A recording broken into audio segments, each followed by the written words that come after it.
Assalamualaikum warahmatullahi wabarakatuh. Perkenalkan, nama saya Vicky Ardianto dengan NIM 2014-31-2001. Program studi Teknik Informatika. Di sini saya akan menjelaskan tentang how to success in financial market untuk WAS Technopreneurship 2. Di sini materi yang akan saya bahas, yang pertama mindset sukses, yang kedua market, yang ketiga financial market, yang keempat value analysis, yang kelima technical analysis, yang keenam volume analysis, yang ketujuh investasi cerdas, yang ke-8 programming for your life, yang ke-9 konklusi. Mindset sukses adalah pola pikir, yaitu cara kita memandang berbagai hal atau permasalahan. Mindset sukses adalah pola pikir yang bisa membawa kita menggapai kesuksesan. Mindset kita dipengaruhi oleh banyak hal, seperti karakter bawaan kita dan beragam pengalaman yang pernah kita lalui selama ini. Ukuran mindset atau ukuran karakter kita. Yang pertama, intelligence quotient atau IQ, yang terdiri atas ukuran penalaran dan keilmuan. Contohnya seperti akademis dan pendidikan.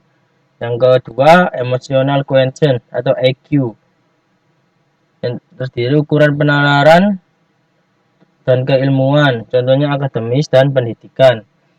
Yang ketiga, spiritual quotient atau SQ, ukuran ketaatan dan ketekunan. Contohnya pemuka agama dan pegiat sosial. Yang keempat, atau yang terakhir, financial quotient FQ, yang terdiri atas ukuran tata kelola keuangan.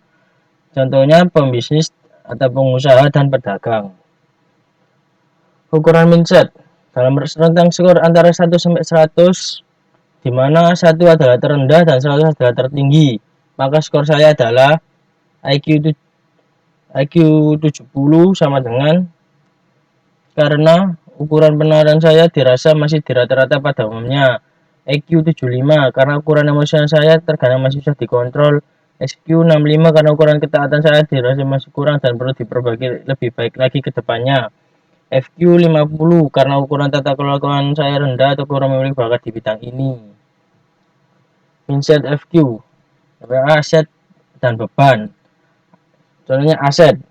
Contohnya segala sesuatu tentang pemasukan, pendapatan, dan terlihat. Contohnya saham, real estate, bisnis, ternak, dan lahan produktif. Beban, yang terdiri segala sesuatu tentang pengeluaran. Contohnya rumah dan mobil. Cash flow, income statement, yang terdiri income dan expense. Balance sheet, aset dan liabilities. Pertama, ada kelas miskin, yang kedua ada kelas menengah, dan yang ketiga adalah kelas kaya.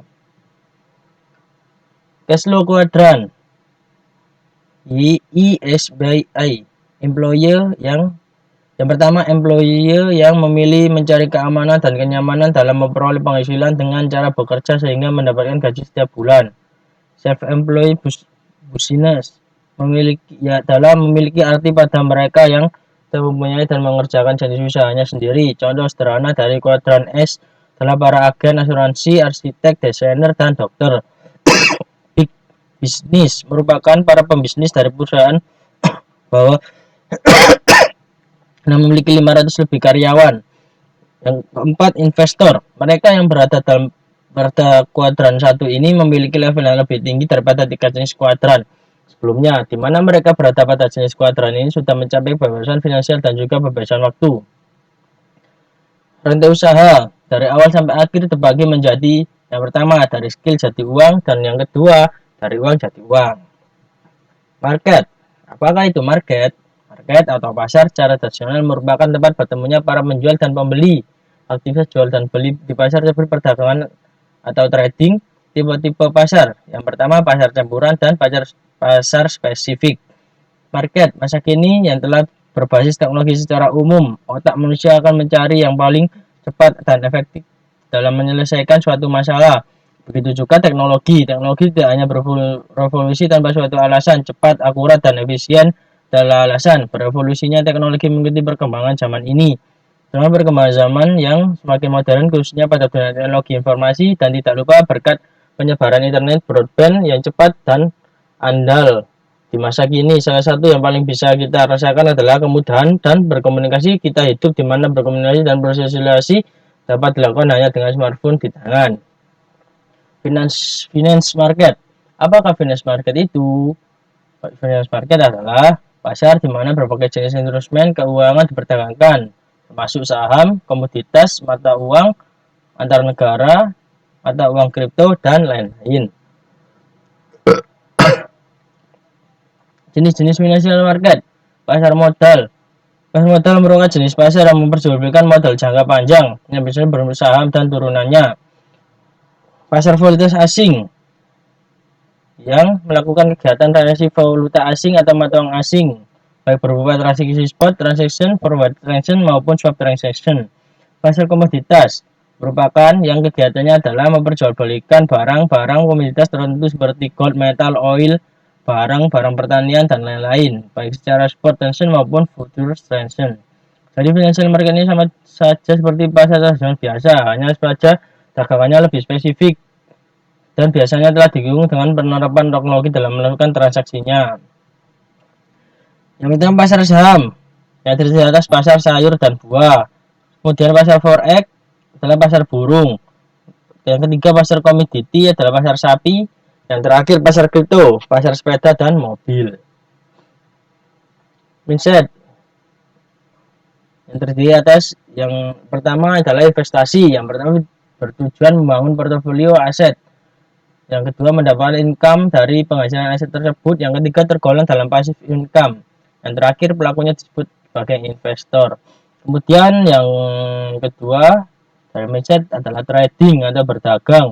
Yang terdiri atas yang pertama bertujuan memperoleh keuntungan secara langsung atau profit. Yang kedua mendapatkan income dari profit trading. Yang ketiga tergolong dalam active income, pelakunya disebut trader. Di sini ada buy low sama dengan sell sampai dengan sell high. Mindset trading atau investasi itu sederhana, yaitu beli saat harga murah atau turun lalu jual pada saat harga mahal ataupun naik. Analisis prediksi harga, metode analisis sama dan prediksi atau value analisis dan technical analisis, kemudian volume analisis. Value analisis adalah mencari barang bagus tapi harganya sedang diskon murah. Value investing, price is what you pay, value is what you get. Value investing adalah merupakan metode untuk membeli saham di bawah harga wajarnya atau under value untuk kemudian dijual di harga wajarnya, fair value. Prinsip terpenting yang wajib dipegang seorang value investor adalah hanya membeli saham yang kinerjanya bagus dan dijual murah, artinya berada di bawah nilai intrinsiknya. Contohnya dari tokoh dunia Warren Buffett, di Indonesia adalah Lo Keng Hong. Tools atau alamat webnya bisa dicari di idtradingview.com. Yang kedua financesaham.com. Sentimen atau isu, berita-berita yang tidak terkait langsung dengan ekonomi maupun perusahaan pemilik saham namun bisa mempengaruhi harga saham naik atau turun. Mereka berasal dari berbagai kalangan mulai praktisi, akademis hingga para aktris. Mereka disebut influencer saham karena memanfaatkan media sosial untuk menggalang pembelian atau penjualan suatu saham yang beragam harga saham tersebut naik atau turun. Contoh untuk Ustadz Yusuf Mansur yang viral dengan mansurmologinya seperti gambar di samping ini. Teknik analisis dikenal pula sebagai metode chart is karena mengandalkan chart sebagai media analisisnya. Chart adalah grafik harga, yaitu menaikkan perubahan harga dari waktu ke waktu. Data historis, macam-macam chart. Yang pertama adalah line chart, yang kedua bar chart, dan candlestick. Line chart adalah grafik garis yang menuangkan histori merubah harga dari waktu ke waktu, seperti gambar di samping ini. Smartphone Telekom. Yang kedua bar chart. Bar chart terbentuk seperti batang lidi yang berjajar, seperti batang lidi tersebut mempresentasikan OHLC harga, OHLC atau disebut open high low close, seperti gambar di samping. Candlestick chart. Candlestick berbentuk seperti batang-batang lilin yang berjajar, Setiap batang lilin tersebut merepresentasikan UHLC harga seperti gambar di samping. Perangkat teknikal analisis. Yang pertama, precision posisi harga, pattern pola-pola pergerakan harga, indikator, rumus matematika yang ditampilkan secara grafik, price action, histori harga suatu saham bisa digambarkan secara grafikal sehingga bisa membantu untuk melakukan analisis dan prediksi harga saham ke depannya. Yang pertama, patterns. Patterns adalah pola pergerakan harga yang bisa dijadikan acuan untuk memprediksi harga selanjutnya. Ada dua pattern, yaitu candlestick pattern dan chart patterns, seperti contoh di samping. Indikator. Indikator adalah suatu alat atau tools memberikan data dari hasil perhitungan rumus untuk mengukur dan menilai kondisi pasar sehingga trader bisa memprediksi arah market selanjutnya. Sederhananya, indikator membantu para trader untuk memberikan sinyal beli atau jual. Yang pertama ada indikator moving average atau MA, yaitu rata-rata harga saham dalam satu rentang periode tertentu. Yang kedua indikator stochastic, yang yaitu sejak dikembangkan oleh George pada tahun 1950, stochastic masih menjadi salah satu indikator yang populer hingga hari ini. Yang ketiga indikator Bollinger Band, yaitu Bollinger Band adalah salah satu indikator teknikal yang digunakan untuk mengukur volatilitas dan menentukan arah tren pergerakan harga. Volume analisis, bandarmologi. Yang pertama, perangkat volume analisis, order, harga, volume, dan frekuensi. Kemudian likuiditas, dan terakhir volatilitas. Order book. Order book atau disebut dengan price book berfungsi untuk menampilkan informasi penawaran saat ini. Yang kedua, likuiditas. Saham likuid akan memudahkan kita menjual dan membeli saham tersebut. Sebaliknya, saham yang tidak likuid sulit dijual lagi. Yang ketiga, volatilitas. Volatilitas atau volatility adalah ukuran tingkat fluktuasi harga saham. Volatilitas selalu menjadi temuan bagi trader karena volatilitas yang tinggi sampai dengan peluang keuntungan yang semakin besar. Investasi cerdas. Yang pertama, cerdas berarti paham dan terampil, memahami market. Contohnya jenis saham, karakteristik saham, dan lain-lain sebagainya. Memahami analisis yang sesuai dengan market dan gaya tradingnya, tidak tertipu oleh money game, investasi bodong, dan sejenisnya. Yang kedua, cerdas berarti memanfaatkan kejahatan buatan disebut jangan juga dengan algorithmic trading, robot trading, atau expert affiliate atau EA.